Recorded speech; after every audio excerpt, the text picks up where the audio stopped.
Hey everybody, Scott Stevens here. We're going to have an interesting discussion. Hopefully, it's a two-way discussion on something called time. It's a little unusual.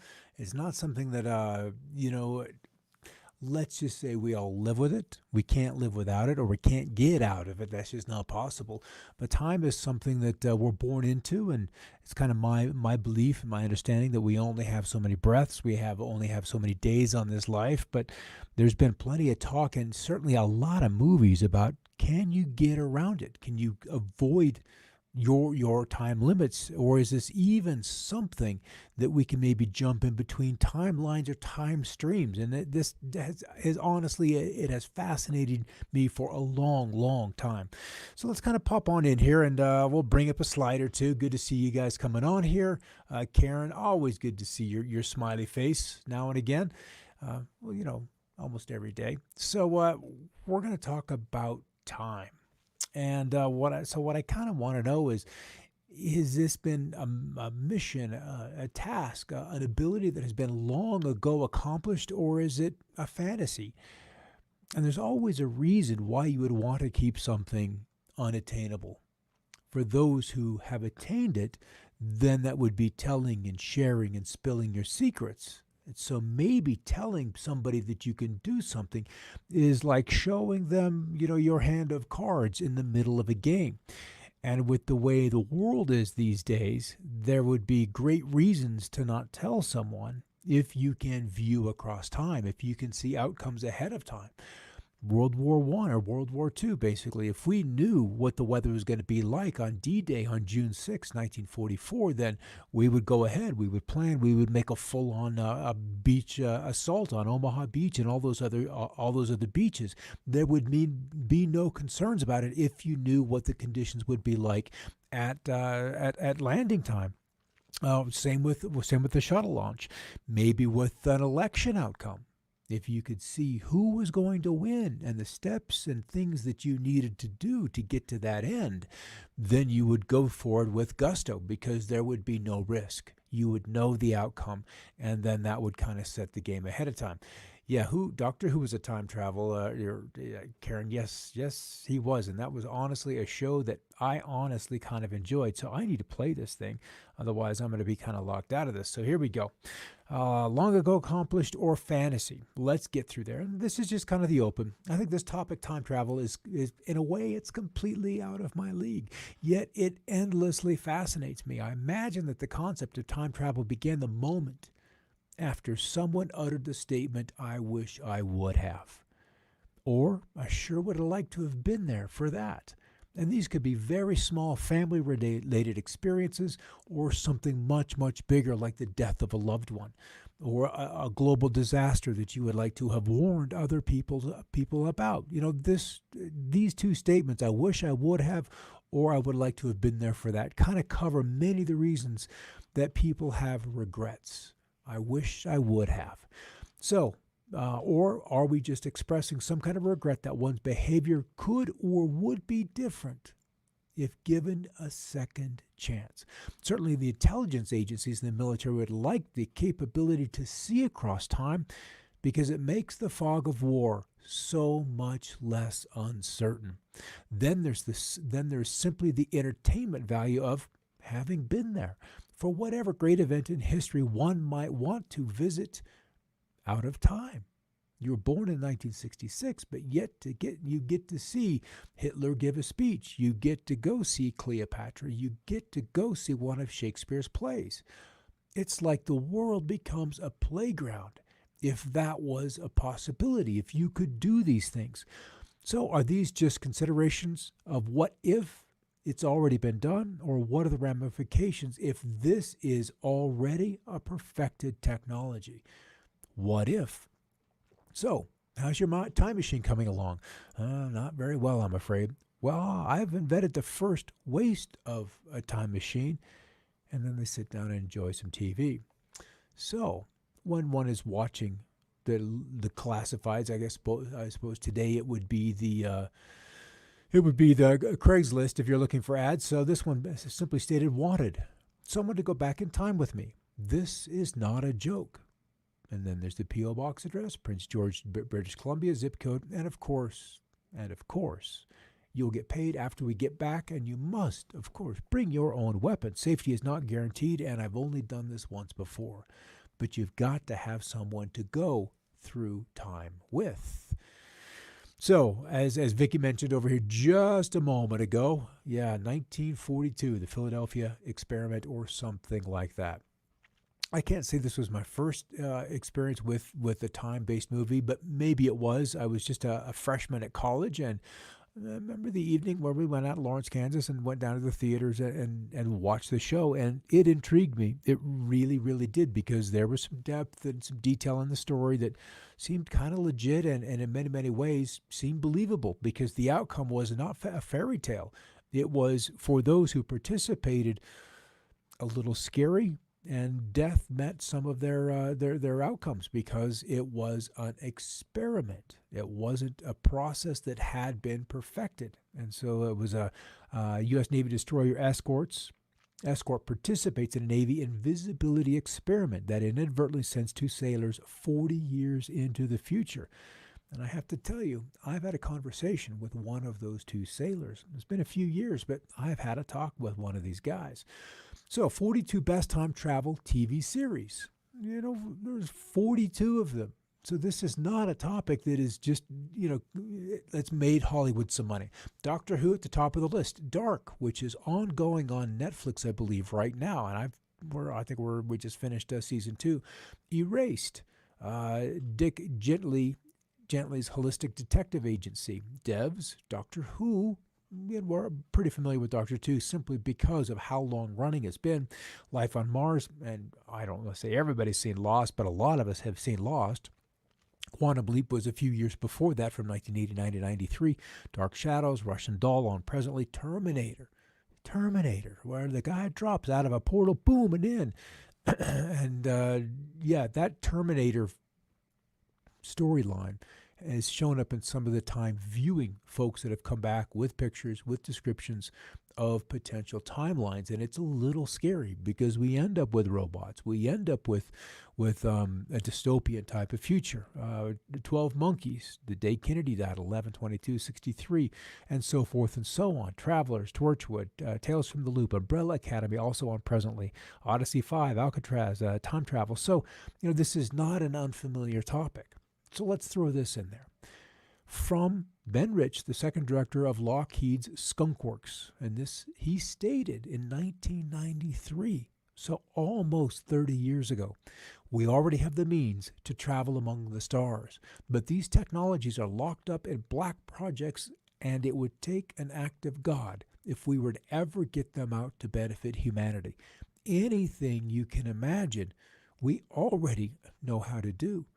And there was another statement where this gentleman stated, we not only know ET, but we can take them home. So distance is not an issue. So how would you travel light years if not for the ability to manipulate time? And there have been many others who have come forth from this vein, basically stating that a lot of the grays and a lot of these people that we encounter and are continuing to encounter are not necessarily from out there, but from here, but inside and from a different time. So time traveling is in many ways better than the ability to travel distance, although to do the one across time, you need to do and can do the others. So as we begin to bring this out of Hollywood, look at what the military-industrial complex can apparently do, then we have that push of information, those whistleblowers that begin to bring this topic into the consciousness of humanity. And Hollywood is doing their piece, because almost at any given time, there is some series, some movie playing somewhere discussing this topic.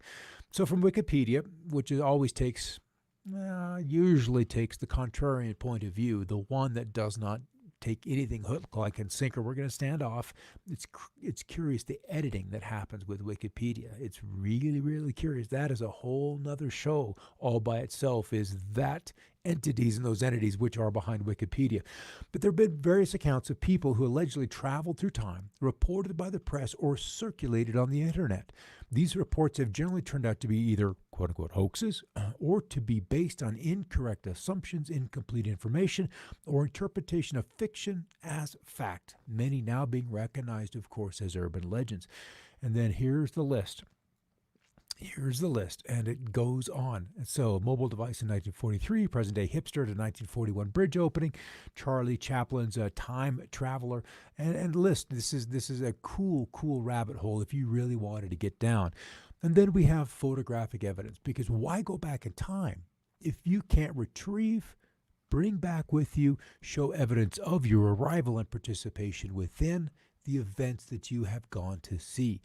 So Greta, being a time traveler sent to save us from ourselves, is the only conspiracy that I want to hear about. As the New York Times posted, this 120-year-old photograph of is sparking Greta Thunberg's conspiracy theories. It sure kind of looks like the chap, the gal, but there's also the concept that we own our face. We take our face with us. You're born with it, and you carry it through time. You know, whatever parents you are, the soul, the expression that is your beingness comes through that face.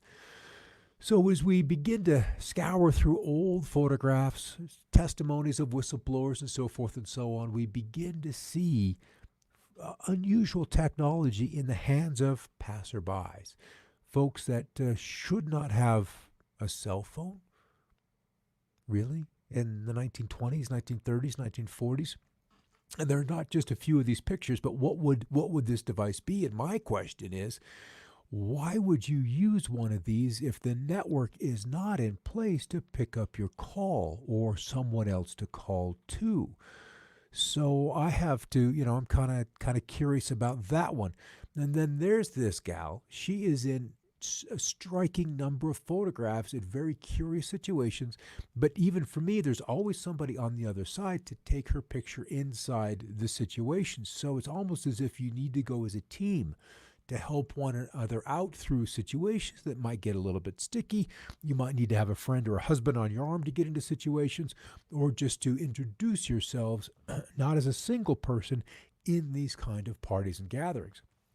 Another situation where we're back in time prior to where we would see a digital phone and curious haircuts, curious attire. And if this is a rabbit hole you'd like to go down, please dedicate a Saturday at least to it, because there's plenty of photographs where you can see person after person after person. Numerous past American presidents also photographed in these out of time situations. Vladimir Putin, 1920, that sure looks like the guy. And 1941, only 20 years difference. And it doesn't look like he's aged quite enough to be the same person. And then, of course, in the early 2010s. So, again, we take our face with us. Now, this is a little article by Andrew Zimmerman Jones, and it was a rather long article, so he just pulled out 2 paragraphs from it to describe time. Time is certainly a very complex topic in physics, and there are people who believe that time does not actually exist. One common argument they use is that Einstein proved that everything is relative, so time is irrelevant. In the best-selling book, The Secret, the authors say time is just an illusion. Is this really true? Is time just a figment of our imagination? Among physicists, there is no real doubt that time really, truly exists. It is measurable, an observable phenomena. Physicists are just divided a bit on what causes its existence and what it means to say that it exists. Seems like a difficult point. Indeed, this question borders on the realm of metaphysics and ontology, the philosophy of existence, as much as it does on the strictly empirical questions about time that physics is well equipped to address. So, all right, now I got to change screens here, because this is a reminder. Project Pegasus was the classified defense-related research and development program under the Defense Advanced Research Projects Agency, DARPA. If you've heard of DARPA, raise your hand. In which the U.S. defense technical community achieved time travel on behalf of the United States government, the real Philadelphia experiment. This is the Project Pegasus mission statement. So what we have here, and I need to escape out of this because I need to head over to this other content, because this is a rather long article and I didn't want to leave it behind. And this goes into time travel and teleportation experiences because Andrew Basaggio, he came out. He was a whistleblower. He was an attorney. So in 2004, Washington-based attorney Andrew Basaggio was telling his story of top secret organization called Project Pegasus. Although he was only 7 years old at the time, Basaggio claims he had, from 1968 to 72, participated in a number of bizarre experiments that took him on journeys through time, space, and potentially, most likely, into parallel universes. The mission of Pegasus was to study the effects of time travel on and teleportation on children, as well as to relay important information about past and future events to U.S. presidents, the intelligence agencies, community, and the military. The project, or so the story goes, involved a total of 140 children who would go on to become America's first generation of chrononauts, time explorers. According to Basaggio, children were recruited specifically for their ability to adapt to the strains of moving between past, present, and future. What is amazing is that he said that they used children because they were objective. They could view a scene without the prejudices of adults. This is why they chose children of that age, 6, 7, 8, 9, 10 years old, not much older than 10, because they would need to be in the program long enough. So they used children because of their ability, or their greater ability, to be unbiased observers. They hadn't become judgmental about what they were viewing. So while Basaggio claims there were several time-traveling devices at work during these experiences, the majority of his temporal adventures can be attributed to good old Nikola Tesla. Documents allegedly retrieved from New York City apartment after his death in January 1943 revealed the schematics for teleportation machine, using something Basaggio calls radiant energy. The machine would form a shimmering curtain between two elliptical booms. Passing through this curtain of energy, Basaggio would enter a vortal spiral, a vortal tunnel that would send him to his destination. The other teleportation device included plasma confinement chamber in New Jersey and then a jump room in El Segundo, California. There's also another one that someone else had mentioned was in northern New Mexico. And this is one of the reasons why the Department of Energy is the Department of Energy, because they're using that agency as part of the tools, because they would have access to great sources of energy in research situations to power these kind of devices, this kind of technology. There was also some kind of holographic technology which allowed them to travel both physically and virtually. The virtual thing is a curious thing because that takes us into a device. And I've got pictures here in a moment where you can then, because it's quantum and you are a quantum being as well, you will view something, even if it's the same thing. If your target is July 20, 1969, and 5 people are given that particular date at a particular time and at a particular location, you will pop in, you will view that scene, but with your own eyes. And so would 4 other witnesses see the same thing. So part of what they're doing is creating enough of a viewing audience to get a fair assessment of what is happening in that particular point of time. Yeah, talk about a reality show. Isn't that the truth? And to me, that it excites me. This would kind of be crazy. But then, how do you share this? Who do you get to share this with? Your childhood becomes a non-disclosure agreement. And for how many years can you not share the stories and the experiences that you've taken that are so out of normal, or out of bounds for what your other peers would participate? So they weren't always safe, though. According to the Huffington Post, one of Basaggio's cohorts, Alfred Weber, recalls one instance where a child returned from his temporal voyage before his legs. As he puts it, he was writhing in pain with just stumps where his legs had been. These bugs, according to Weber, had been ironed out in the 40 years or so since these experiments began. As for his own trips, Basaggio described traveling through the vortal tunnels as a rough and turbulent experience. And that's really the way, Deep Space Nine, Stargate, all of those use that kind of shimmering curtain as they walk through a circular portal and end up on somewhere else. One of the other things that Basaggio did was he Several of his voyages led him to the 1800s. On one occasion, he found himself at Gettysburg on November 13, 1863, where President Lincoln gave his famous address. And this was him in boots that were far too large for his young feet. And it's interesting because they send these people back. The powers that be know they were there, and so they can come back, look through history, and see if their interjection into the timeline manifests down the timeline in the evidence of the photographs and other physical experiences, other physical evidence of that event in time. So Passaggio tells the story. He was dressed up as a Union bugle boy. However, he felt that his oversized shoes were drawing too much attention. So he wandered away from the crowd, only to be photographed, as you can see. And he goes into this author goes into more detail. But Passaggio also traveled to the Ford Theater even on the evening of Lincoln's assassination. In fact, he did so multiple times, even running to himself twice, even though he never actually witnessed the assassination.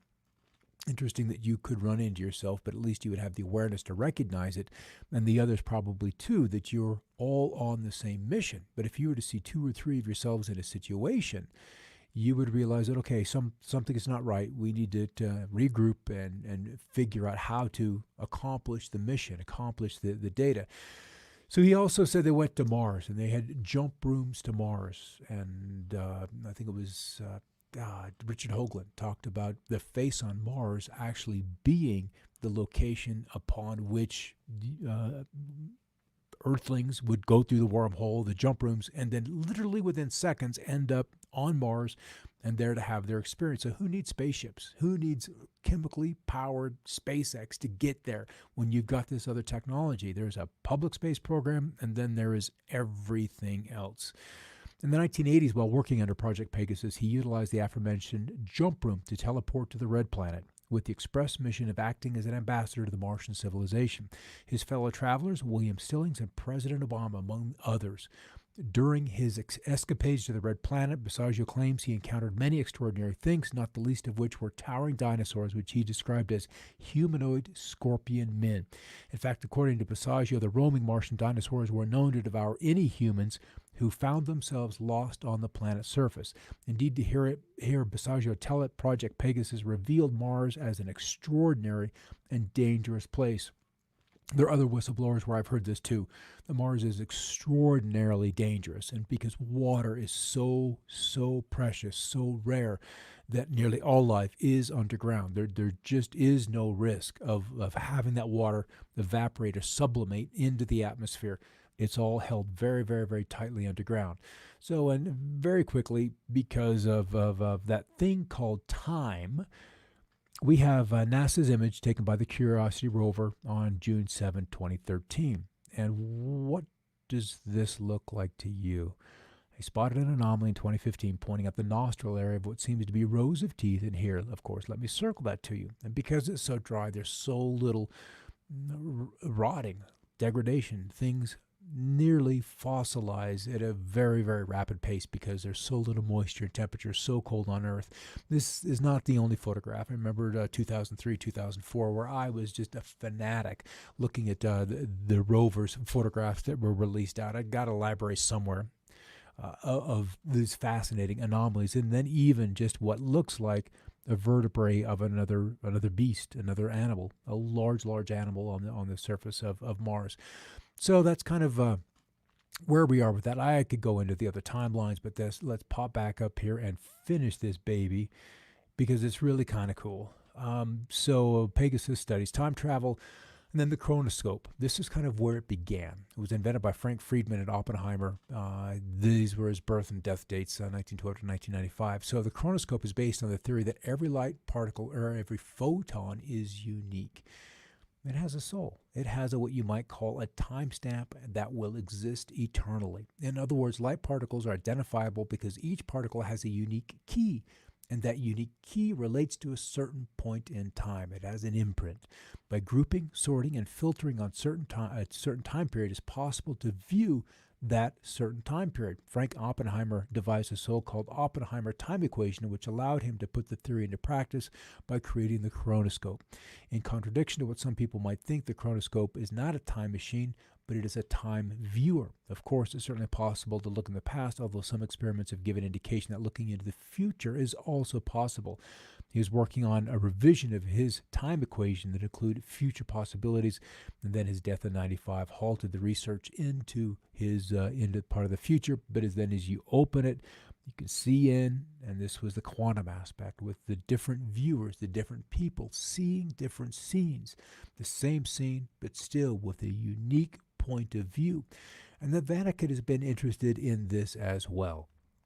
Hugely interested in this. The chronovisor was invented by the Vatican priest, Father Pergelio Ernetti, 1925 to 44, so similar death date. Principle is more or less the same as the chronoscope, that sights and sounds of the past will never disappear, they will float around forever. Yet there's still no scientific theory that will prove the principle, and he's not been able to find more detail about that theory that would back it up. Now, I would bet that we have Lockheed Martin and we have these deep state technologies that can see these things. And then the Catholic Church, if you want to look this up, was eventually the funder, and still with another lens, we've got another curiously shaped device, and I don't know the wrenches and how you would angle it, and maybe you pop in, and then it kind of creates this little opening through the dimensional to then kind of peer in to the other reality that you're trying to pierce through. What is interesting is that through that device, as crude as it was, they were able to look at the crucifixion of Jesus and afterwards. And this was a photograph that they took in the 1990s of this particular event. So that may be a photograph of what the body of Christ then looks like. So we pop a little forward and look at kind of some of the time travel, because if you look at YouTube, there are probably a dozen folks right now claiming to be time travelers, all bringing back different stories and different evidences of their time travel. They all kind of paint a little bit of a dark future of what lies ahead for humanity.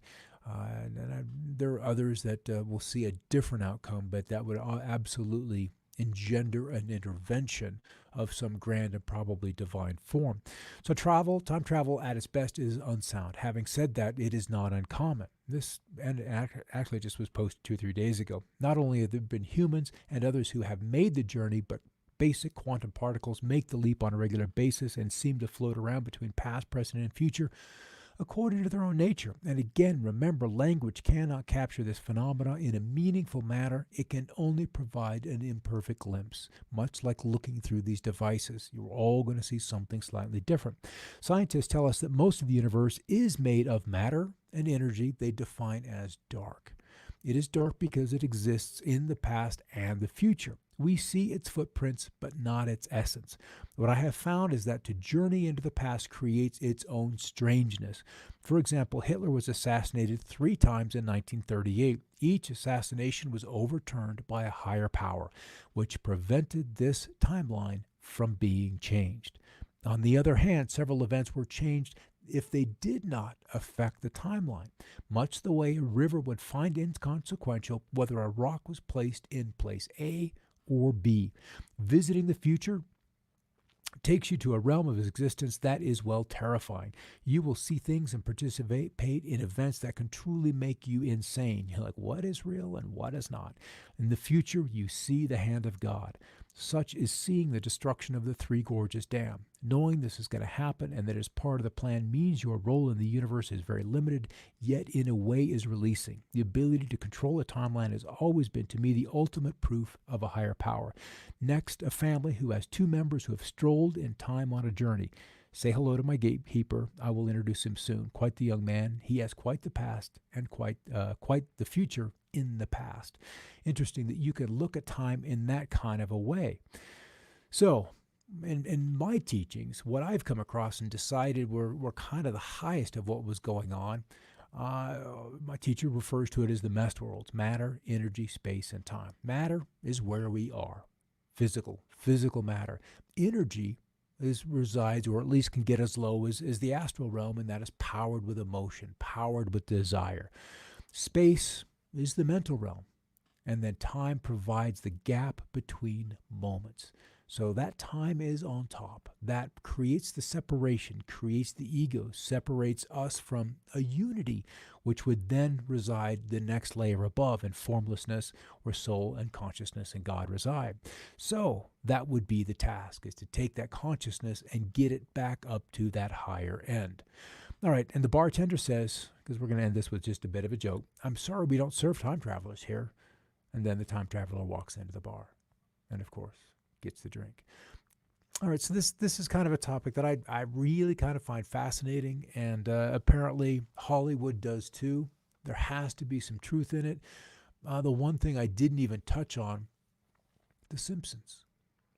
The Simpsons. Look at how many events are depicted in The Simpsons that are become, well, true or real in this reality. So there's something that Matt Groening has access to, has had shared with him, that he has chosen years ahead of time to write into storylines between Bart and Homer and Lisa and Marge, and on and on and on. Storyline after storyline after storyline. We could have done this whole 30 minutes on simply The Simpsons, the times that The Simpsons have predicted, shared with us ahead of time, what eventually would come to pass. All right, guys, astral travel is time travel. It can certainly take you into that realm, which is so much larger than the physical. Yes, I did see that, Vicky, 2039. And so do you have to go to the future to take that picture and then bring it back? See, and that's why the previous person said it could truly make you crazy, trying to figure out where and when things happen, and then trying to keep it all straight. It's ridiculous. And Robin, if we could look into the past, it makes sense. We could obviously look into the future.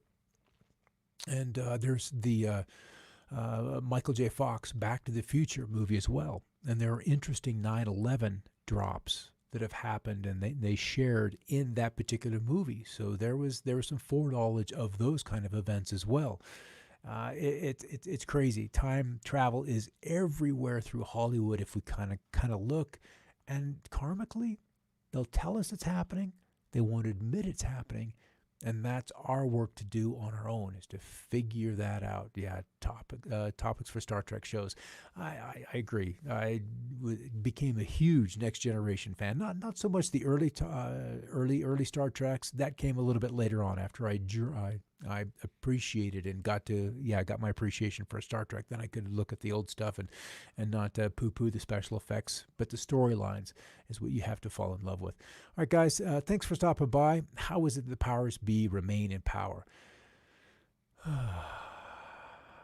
This probably is a tool that they have used, and the only way that they would lose power is if a higher power could come in and then peel away or change a timeline that they do not have the ability to see into. Because if you couldn't see that future, if you couldn't see that outcome, then the tools that they have couldn't anticipate, prepare for, prevent, or avoid. And that's how I think that's all going to be dealt with, is that it has to be a higher power. Otherwise, all of the stuff I've seen, these people coming back from the future for humanity is not a terribly pretty one. And in this slide here, this particular viewer talks about basically what happens with the Three Gorges Dam. When that goes, we'll have some earthquakes around Western China, and then there'll be a pause, and then the big one will strike. And when that happens, then it all begins and gets kind of freaky out there. So we're going to look for that to see if it happens in the next couple of weeks, if this guy's on mission.